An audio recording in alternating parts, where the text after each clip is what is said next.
Let's bring in Senator Tom Cotton. Senator, we got so many different things to talk to you about. But first things first, on this Twitter revelation, we knew about the shadow ban and couldn't get confirmation. What is your takeaway from what we hear about the suppression of Dan Bongino, Charlie Kirk, and others? Well, Brian, as you said, I think it just confirms what we all knew was happening, that Twitter had engaged in censorship and shadow banning and blacklisting of center-right voices across America. It looks like they particularly had it in for anyone affiliated with Fox News, as you mentioned, Dan Bongino and Charlie Kirk, also Jay Bhattacharya, a Stanford Medical School professor who dissented from the left's party line on the coronavirus lockdowns and policies, who often appeared on this network. But it gets to a deeper point, which is that the progressive left in America simply no longer believes in the principles of free speech and free inquiry and open debate. They rely instead on censorship and shadow banning and blacklists. That's very bad for our democracy. It's very bad for the spirit of open debate that any democracy relies on. And I'm very glad that Elon Musk has exposed this. And I just have to say that some of these Twitter executives have testified before that these practices didn't occur. So the new House Republican majority, I think, it just has another line of inquiry for their oversight hearings in a few weeks. You know what gets me? It's like all the doctor said was that lockdowns are harmful for children. We all knew that. At the time, we interviewed 1 million parents, and they all said the same thing. My child is not doing as well. Then the test scores prove it when they get back. You talk to any teacher who says the same thing, that the kids are behind. I mean, that's what happens when you keep your kids out of school for a year. But who told them to do that? Exactly. We want to get to the bottom of that. But what he was saying was not so outrageous. Why wasn't that allowed to be said? Second thing, when Jack Dorsey sits in front of Congress, and he's under oath, and he says he wasn't doing this. Now, he said he wasn't shadow banning, so maybe this is semantics. He might say it's called something else. Visibility filtering. Right. Which is shadow banning. So is he held accountable for that? What happens in that situation? Yeah, Ainsley, I think our friend Jim Jordan, the new chairman of the House Judiciary Committee, just got another line of inquiry added to his long line of inquiries for the oversight that needs to be conducted on the administration and on their allies in corporate America. Another thing I want to point out is, I mean, Twitter is not a small company. It is remarkable that this was happening, and you had executives lying in public, in some cases misleading the public under oath, and not a single person in Twitter spoke out, went to a newspaper or another website, went to the government, went to a representative in Congress to be a whistleblower and say what was happening. It just goes to show how monolithically left-wing these companies are.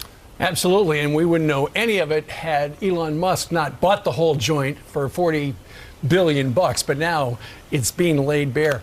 Something else we wanted to talk to you about, another jaw-dropping development over in the last hour and 15 minutes, and that is one of your colleagues in the U.S. Senate, Kyrsten Sinema, no longer is a Democrat. She is now registered as an independent. The big question is whether or not she would caucus or meet with the Republicans or Democrats. If she met with your side, it would help you. You'd be back to 50-50.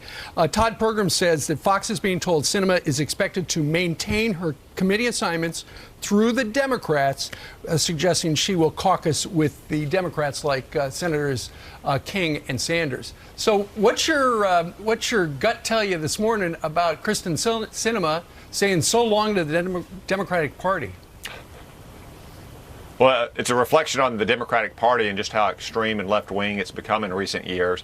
They've essentially drummed Kyrsten Sinema out of their party. Look, we don't agree on many issues, but I've told her over the last few years that if she wanted to dip a toe in the Republican Party's pool, we'd be happy to have her jump in with us as well. I don't know. I haven't talked to her this morning since this news has been breaking. I knew this was something that might happen, but I would just tell her that if she wants to come over and join us, we'd be happy to welcome her into our party. We're a big tent party. We have everyone from Susan Collins to Ted Cruz in the Senate with us. The Democrats, let's just say, don't have that degree of diverse viewpoints and don't welcome people who dissent from their party line, kind of like we saw in the Twitter story as well. Yeah. They simply do not brook any dissent from their party line. But we'd be glad to welcome Senator Sinema into our ranks. So it caught us by surprise this morning. This interview was recorded last night. She gave a 45-minute interview to Politico saying this Titanic news. Listen.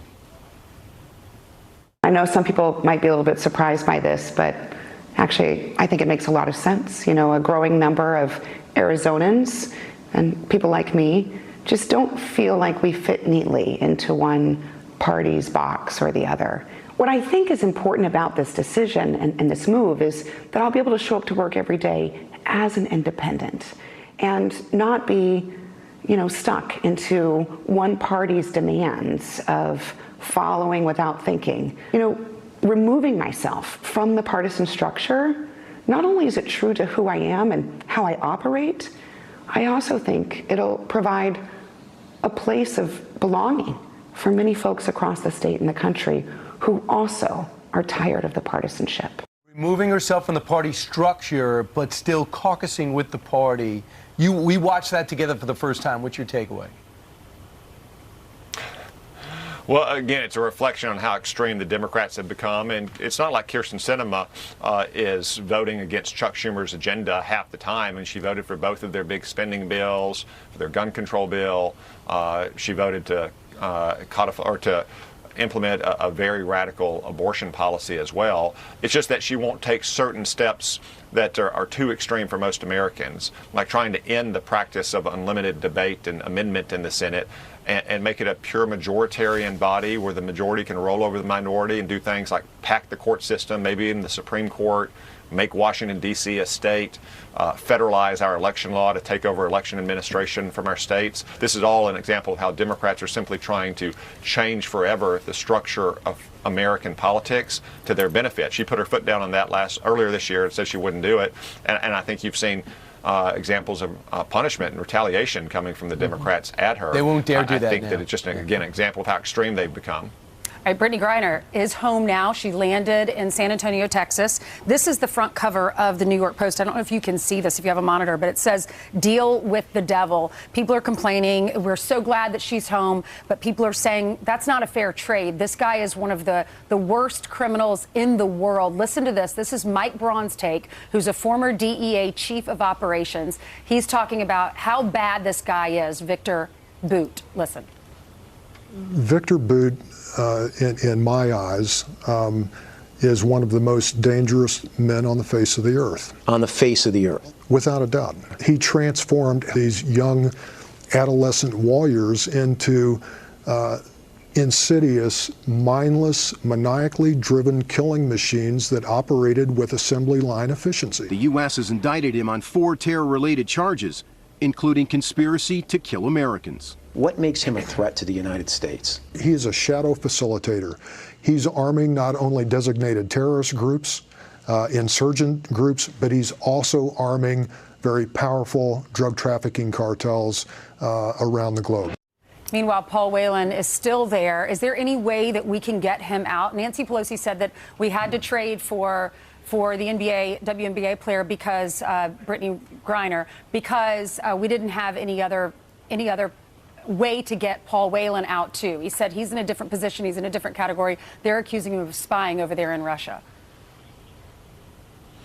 Well, he is in a different position, Ainsley, because he's not been accused of a crime that he committed. You know, rogue regimes like Russia and China and Iran always accuse Americans that they detain unjustly as spying, whereas Brittany Griner, whatever you think of the charges against her, I mean, did commit those crimes. Now, we welcome anytime we bring back Americans who had been held under unjust terms of confinement or unjust length of sentences, but we should have never traded Victor Bout. I just want to stress how dangerous he is. This is not someone who is selling firearms for street gangs in Moscow. We're talking about anti-aircraft systems, tanks and artillery, missiles and rockets that fueled thousands of deaths, rapes, amputations, torture, dismemberment. And now he's back with Vladimir Putin. Now he's going to help Vladimir Putin get all that stuff. Exactly. And it's not just about his past moral culpability. It's about what he's going to do now. This is not some decrepit 78-year-old man who is dying in confinement. He's only 55 years old.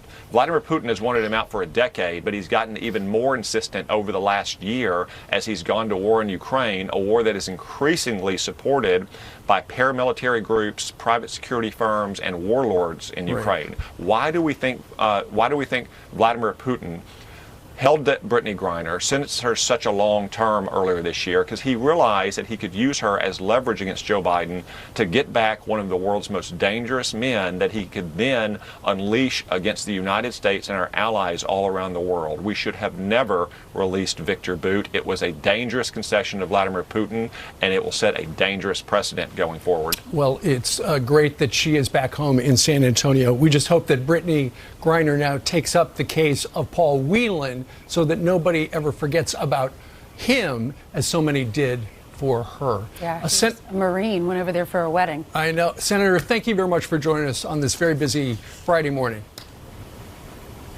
Thank you all.